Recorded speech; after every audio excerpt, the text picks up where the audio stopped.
I was not a man given to sentiment. The clerks who worked beneath me at the Crown Trade Arbitration Panel had learned this in their first weeks.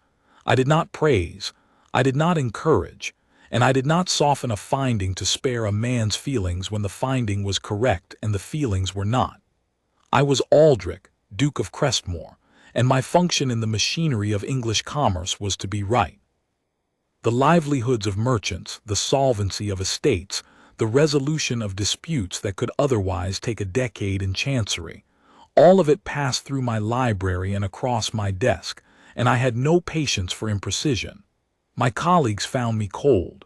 My adversaries found me worse. My valet, who had served me since I was 19, found me manageable, which I took as the highest available commendation. I tell you this so that what follows makes sense. A cold man does not notice things by accident. When I began to notice the letters from Caldwell and Associates, a middling solicitor's firm on the south side of the Strand, I did not dismiss the noticing. I followed it, the way I followed any thread that did not behave the way threads were supposed to. It began 3 years before I ever saw her face. Caldwell and Associates submitted correspondence on behalf of their clients in the ordinary way. Their name appeared at the foot of each letter, usually that of the senior partner, one Mr. Edmund Caldwell, a florid man I had met twice at Crown functions and found thoroughly unremarkable.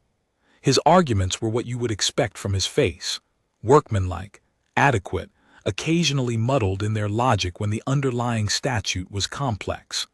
The letters from his firm were, on the whole, forgettable. And then, somewhere in the autumn of my second year on the panel, a letter arrived that was not forgettable. It concerned a dispute between a cloth merchant and a shipping consortium, a tangle of competing contracts, overlapping liens, and a clause in the original charter that had been deliberately obscured by imprecise drafting. I had read perhaps 30 arguments on the matter from various parties. They were all competent in the way that a horse can pull a cart. They got somewhere eventually, without any particular grace. The letter from Caldwell and Associates was different. It did not merely argue the position. It identified the precise mechanism by which the obscured clause had been rendered ambiguous, not by accident, as everyone else had assumed, but by design, and then it dismantled the ambiguity in 4 sentences so clean they could have been cut from glass. I read it twice, then I set it aside and went on with my day. But I kept returning to it. The reasoning was too precise to be Edmund Caldwell's. I had read Caldwell's own letters. I knew his habits of mind, the places where his logic softened, the particular way he tended to lean on procedural precedent when the substantive argument gave him trouble. This letter had none of those habits. This letter had different habits, a tendency to define terms at the outset, quietly and without fanfare, so that by the time the argument arrived, every word was already load-bearing, a preference for the shorter sentence when the point was decisive. A near-total absence of the decorative legal flourish that men of the bar used to signal their education. Whoever had written this letter was not performing intelligence. They were using it. I filed it. Over the following months more arrived. Not every letter from Caldwell and Associates. The ordinary one still came, in Caldwell's ordinary hand, with Caldwell's ordinary logic, but perhaps 1 in 6 was different, sharper, more architecturally sound. In January, a letter on a disputed inheritance clause that correctly anticipated my 3 most likely objections and answered them in advance, something I had never seen done in correspondence before. In March, a brief on a commercial lease dispute that identified a precedent from 40 years prior that my own clerks had missed, applied it with surgical exactness, and closed with a single sentence that was so precisely measured, I actually sat back in my chair and looked at the ceiling for a moment before I could continue.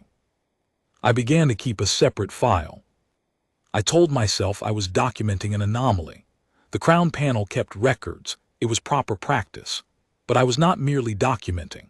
I was reading and rereading, and occasionally catching myself at my desk past midnight with a lamp burning low, going back through a letter I had already memorized because there was something in the construction of a particular paragraph, the way an argument turned on itself and came out stronger, that I wanted to understand again.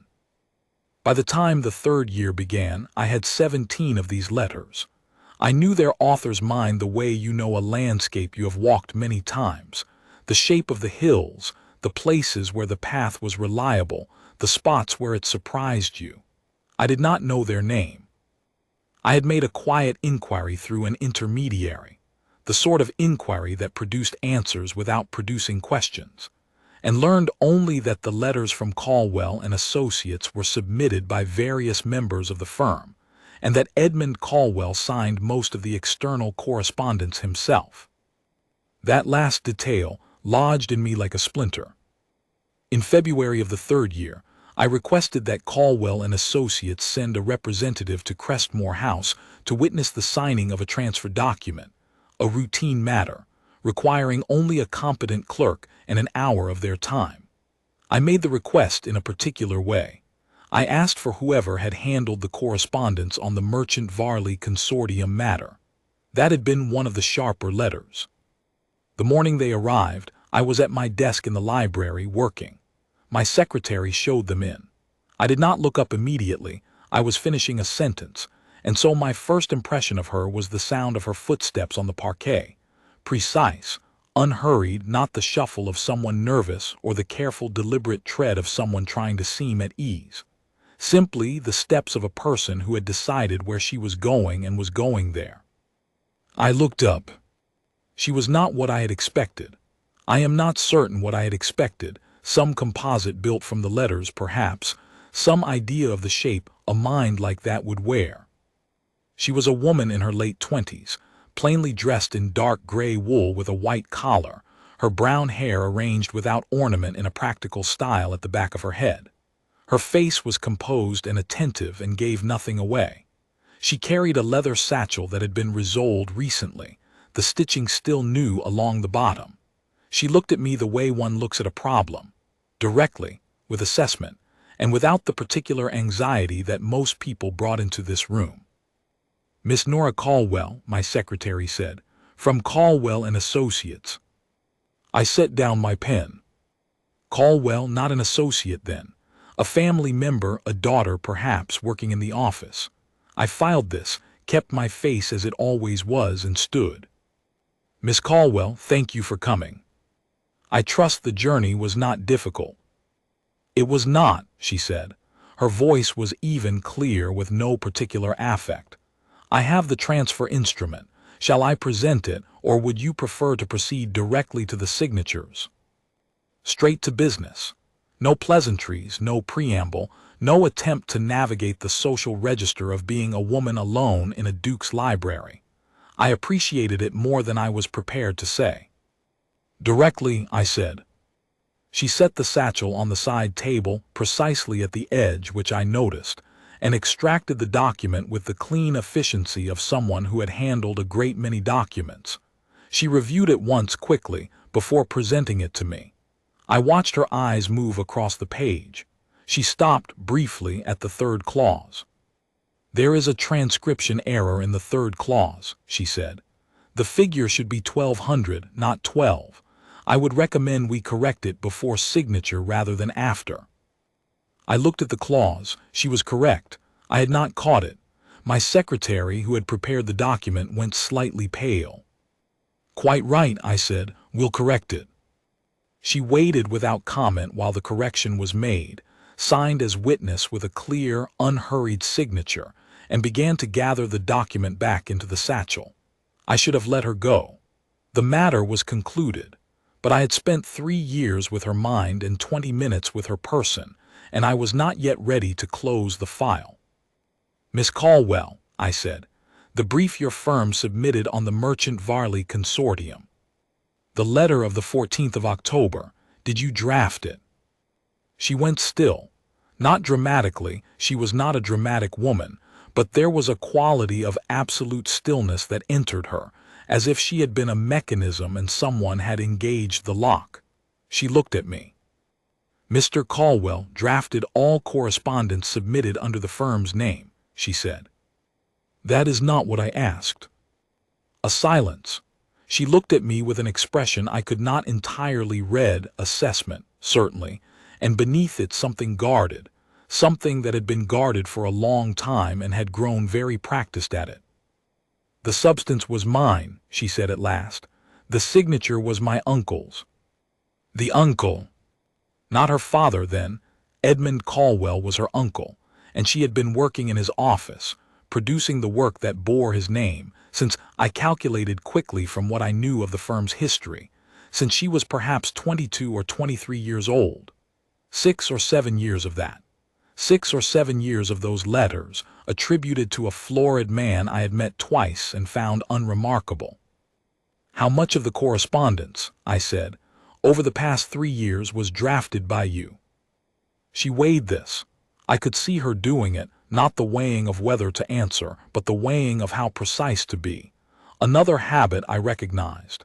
She gave precision the same instinctive deference I did. Approximately a third of the external correspondence, she said. All of the panel submissions that required substantive legal analysis. The routine letters, appointments, billings, acknowledgments were handled by the junior clerks. All of the panel submissions, I repeated. Yes. I looked at her for a moment. She looked back, steady and alert, with the expression of someone who has said the true thing and is waiting to see what will be done with it. Does your uncle know you are aware of my inquiry? I asked. He does not know the specific matter you requested me for, she said. I told him it was a transfer witnessing, which it was. And if he knew the content of this conversation. She considered this with the same care she gave everything. He would find it inconvenient, she said. Inconvenient, I noted the word. Not frightening, not catastrophic, inconvenient. She was not afraid of her uncle. She was not afraid of me, which was a thing that could be said of very few people who stood in this room. What she was, I thought, was tired, in the way that people become tired when they have been carrying something heavy for a long time without being permitted to set it down. I should like to retain your correspondence directly, I said. Not your firm's, yours, for the purpose of the panel's ongoing review of the Harwick Lane commercial estate matter. I am requesting that you serve as primary correspondent. She was still again. I am a clerk, she said, an uncredentialed one, the firm. I am the Duke of Crestmore, I said. I chair the Crown Trade Arbitration Panel. If I request a correspondent by name, the request is honored. I paused. I am requesting you by name, Miss Caldwell. Something shifted in her face, something very small, very controlled, that I would not have caught if I had not been paying close attention. It was not gratitude, not quite. It was something more complicated than gratitude, the expression of a person who has been told a thing they had ceased to believe was possible. The firm will object, she said. The firm may write to the panel, I said. We will review their objection. The ghost of something that might, under different circumstances, have become a smile crossed the corner of her mouth. She looked down at the satchel, then back at me. The Harwick Lane matter, she said. I read the preliminary brief. The central difficulty is the competing covenants in the original estate charter. None of the submissions so far have addressed the fact that one of them was enrolled in error in 1802 and never formally vacated. If you begin there. I know, I said. She stopped. I know, I said again, more quietly. I found the same enrolled covenant. I have been waiting to see if anyone else would find it. I looked at her across the desk, across the accumulated weight of 3 years of letters and midnight lamps and the particular kind of loneliness that comes from moving through a world where no one else is thinking the same thoughts. You found it. She looked at me for a long moment. Outside, the winter light was going, the pale London afternoon folding itself into gray. Somewhere in the house, a fire was being laid. The room smelled of ink and old paper, and the particular cold clarity of a day at its end. Yes, she said simply, I found it. She left shortly after. I stood at the library window and watched her cross the street below, her satchel over her shoulder, her step the same as it had been coming in, decided, unhurried, going exactly where she intended. I went back to my desk and sat for a very long time without picking up my pen. Over the next 6 weeks, she wrote to me directly. Not through the firm. I had made the panel request formal, with the consequence that Edmund Caldwell could object through proper channels if he chose to, which would require him to explain publicly why his firm's most valuable correspondence had been produced by an uncredentialed woman who was also his niece, which he did not choose to do. The letters came in Nora Caldwell's own hand, on plain paper, without the firm's letterhead, and they were unlike any correspondence I had previously received. They were efficient, they were precise, they did not waste a sentence on formality or a word on ornamentation.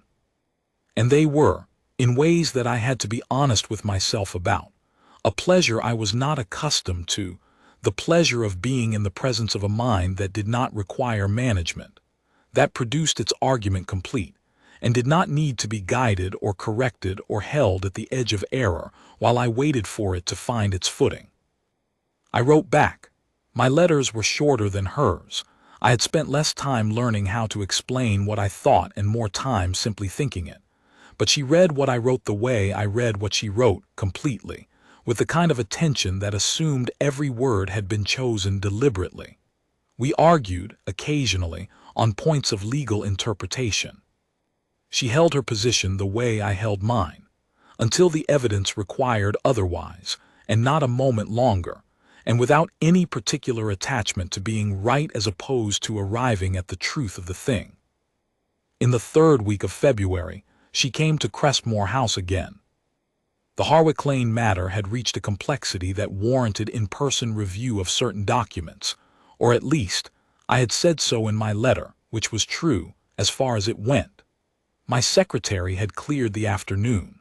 I had my clerk lay 2 sets of the relevant documents on the library table and had the fire built up, because the room ran cold in winter, and I had noticed in October that her coat was not very heavy.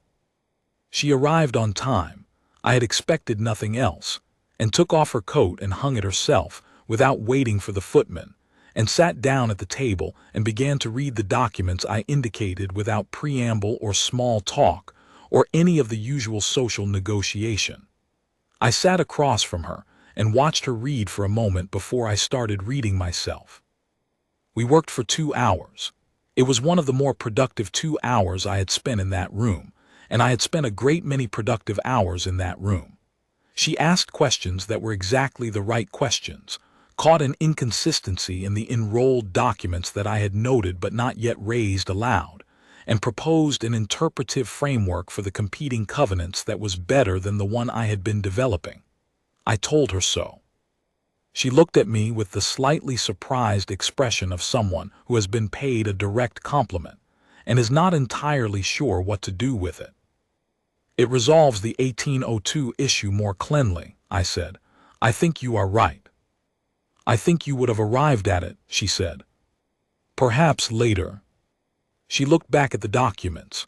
A small silence settled between us, not uncomfortable but present, the kind that happens when 2 people are aware of each other and have not yet decided what to do with the awareness. You have been doing this for 7 years, I said, writing the work that other men submit. She kept her eyes on the document. 6.5. That is a long time to go unnamed. She was quiet for a moment. Then she said, without self-pity, without drama, in the plain, measured voice I had come to know through years of paper before I knew it in person, "Women in solicitors' offices go unnamed, Your Grace. It is the arrangement." "It is a poor arrangement," I said. "Yes," she said, "it is." She looked up then. "But it was work, and it was the work I wanted to do, and the alternative was no work at all. I made my calculation." I looked at her. The fire was behind her, and the light was on her face, and she was looking at me with complete directness. This woman who had been sending me the clearest thinking in England for 3 years, and collecting nothing for it, not credit, not acknowledgement, not a name on a page. And I felt something shift inside me that I was not in the habit of naming because I was not in the habit of feeling it. "The panel convenes in 3 weeks," I said. "The Harwick Lane determination. I intend to put a name to the analytical work that has underpinned the submission." She went still, the way she had gone still in October. "My uncle has submitted no analytical work on this matter," I said. "You have. The panel's record will reflect that. He will say I had no authority. He will say nothing to me," I said, "that I will find persuasive." She looked at me for a long moment. The fire crackled. Somewhere in the house a clock measured the afternoon. "Why?" she said, not challenging, not suspicious.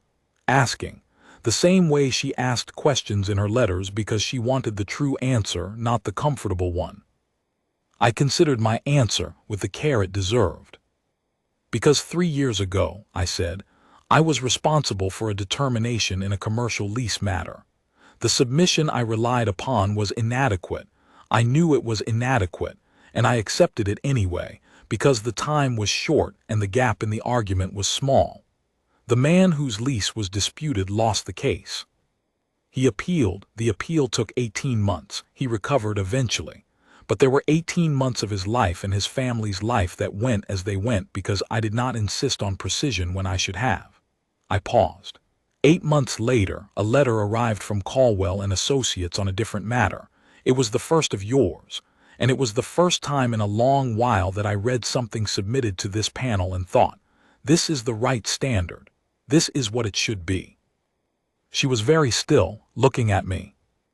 "I have been reading your work for 3 years," I said. "I am not willing to keep reading it under another man's name." The quiet in the room was not empty. It was full of everything we had been saying to each other across paper for 3 years, and everything we had not said.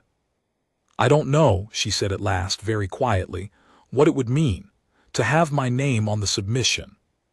"It would mean," I said, "exactly what it means when anyone's name appears on work they produced. No more, no less." She looked down at the documents on the table. I watched the small movement of her throat as she swallowed. "All right," she said, simply in that plain, decided voice. "All right." The 3 weeks before the panel convened were the most concentrated working period I could remember in years. Nora came to Crestmore House on Tuesday and Thursday afternoons. My secretary had initially been uncertain about the arrangement.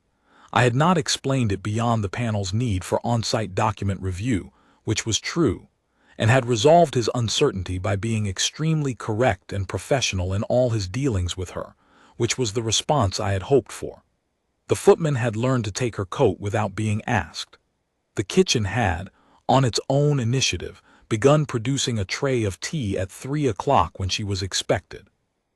I noticed these things. I did not remark on them. She and I worked on the Harwick Lane submission with the focused efficiency of 2 people who have been in each other's minds for years and are now, unexpectedly, in each other's rooms. The arguments sharpened. The enrolled covenant issue resolved into a framework that I was genuinely proud of, prouder, if I was honest, than I had been of any submission in some time, because it was better thinking than I produced alone, and I was honest enough to acknowledge that. She caught 3 errors in my drafts. I caught 2 in hers.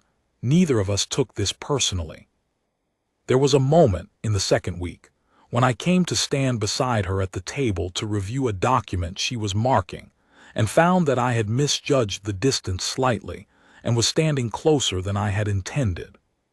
She looked up, and for a moment we were very close enough that I was aware of the faint smell of ink on her fingers and the precise gray of her eyes and the absolute composure of her expression, which I had come to believe was not coldness but its opposite, the composure of a person who felt things precisely and had learned to hold them still. I stepped back. She looked back at the document. Neither of us said anything, but the afternoon light was the long golden light of late February, and the fire was very warm, and I sat back down at my place across the table and found that I could not immediately remember what I had been about to say. We had not discussed anything beyond the work. I had not permitted myself to think about anything beyond the work, because thinking about anything beyond the work would require me to acknowledge things that were complicated and that I had no framework for, being a man who had spent 40 years building a very thorough framework for everything except this. But I knew, in the way I had always known things when I was willing to follow the evidence, I knew that she was not, to me, simply the clearest mind I had encountered in 3 years of panel submissions, and I suspected, from certain moments of stillness and certain ways she paused before answering questions that were not about the documents, that I was not, to her, simply a convenient authorization for the work she had always deserved to do. I did not say any of this.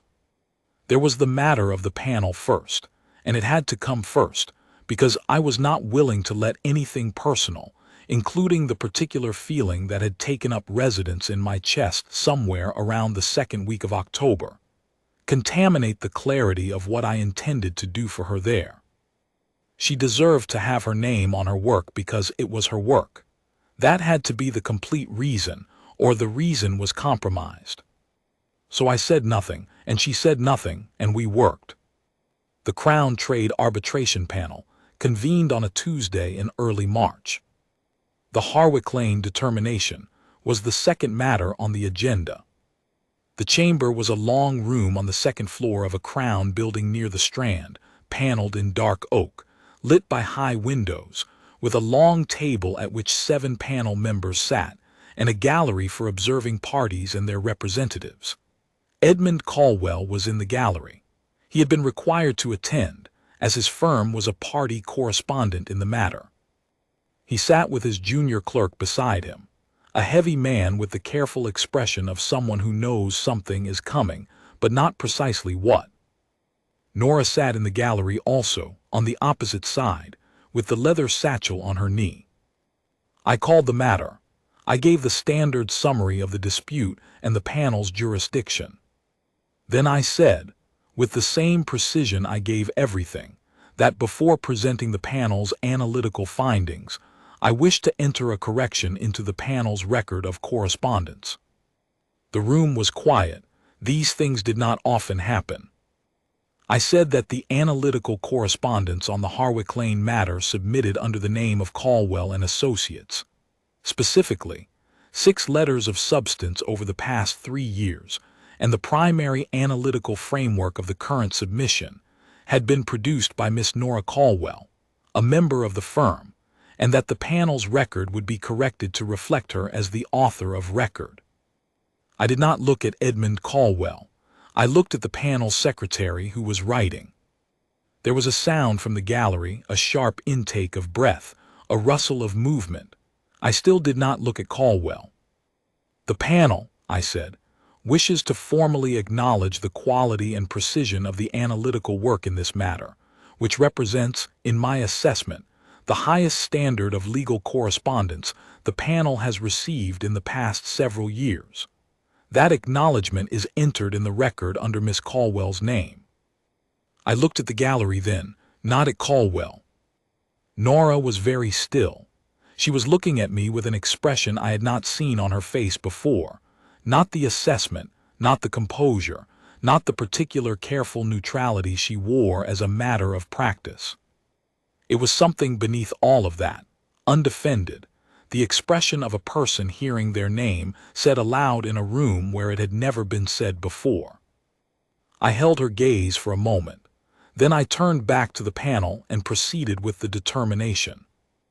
The Harwick Lane matter was resolved in 40 minutes. The analysis was clean, the framework held, the decision was recorded without dissent. Edmund Caldwell did not speak.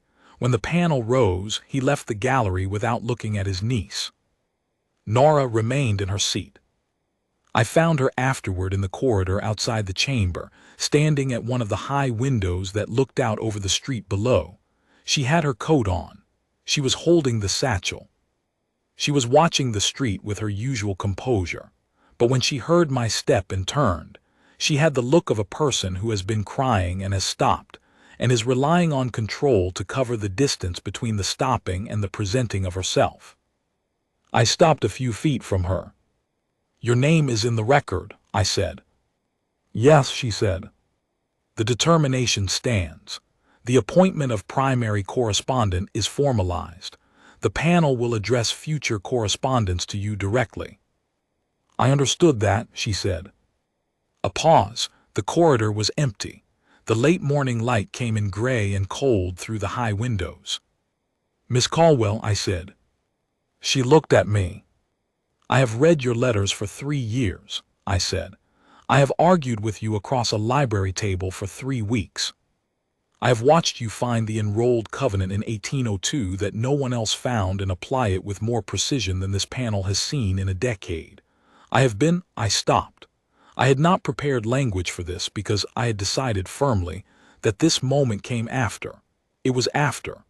I have been in the presence of one of the clearest minds I have ever encountered, and I find that I am not. I stopped again.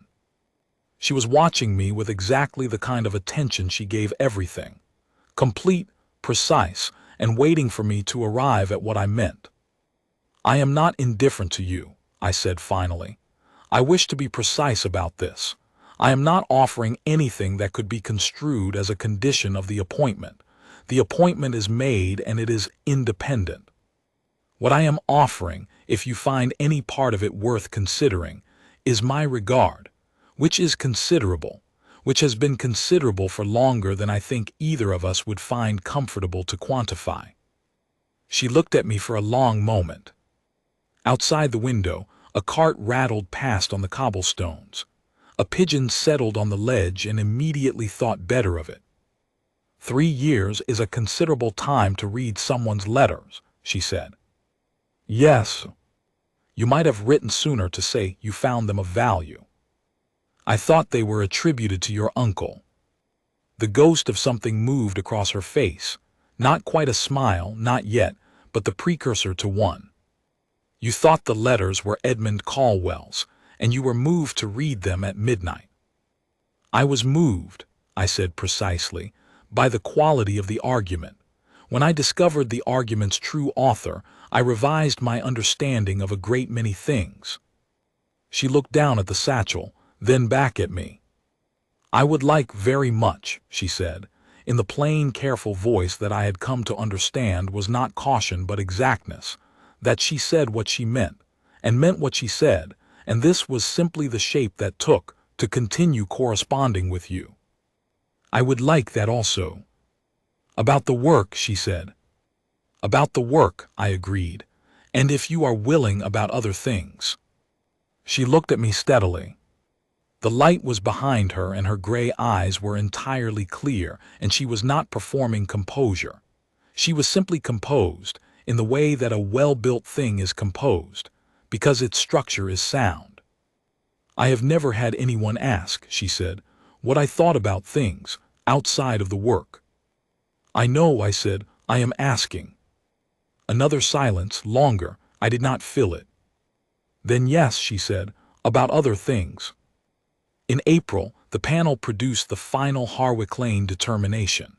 It was accompanied by a letter of appointment, a formal document of the Crown, designating Miss Nora Caldwell as primary analytical correspondent to the Trade Arbitration Panel for a term of 3 years, with the panel's commendation entered into the record. I brought it to her myself, at the house on the Strand where she had taken rooms, small rooms, tidy, with a great many books and a writing desk positioned to catch the south light. She read it at the desk, standing, as she had read the transfer document in my library 6 months before, completely, quickly, catching the important clauses with the attention they deserved. She turned to the last page. Her name was there, Nora Caldwell, in the formal hand of the Crown's recording secretary, in ink that would not fade, on a document that would be filed and kept. She looked at it for a long time. I stood by the window and did not say anything. Some things do not require comment. Some things are simply true, and being quiet in their presence is the right thing. She looked up. "It is in the record," she said. "It is permanent," I said. She looked at the document again. Then she set it down on the desk, carefully in the center, squaring it slightly, and looked at me. "You said in the corridor," she said, "that your regard was considerable." "I did." "How considerable?" she asked, with the precision she gave everything. I crossed the room. I stood before her in the south light, with the books behind her and the sound of the street below, and the document on the desk with her name in its proper place at last. And I told her, as precisely as I could, what 3 years of letters and 6 months of her company, and the particular quality of her mind, and the quiet steadiness of her person, had made of my formerly uncomplicated interior life. She listened without interrupting, as she always did. She waited until she was certain I had finished. And then she said, in the plain, decided, entirely serious voice that I had loved before I knew I loved it, "I think that is exactly where I am also." The document remained on the desk, her name in the center of it, permanent, in ink that would not fade. It was the first record in which Nora Caldwell appeared as herself. It was not, as it turned out, the last.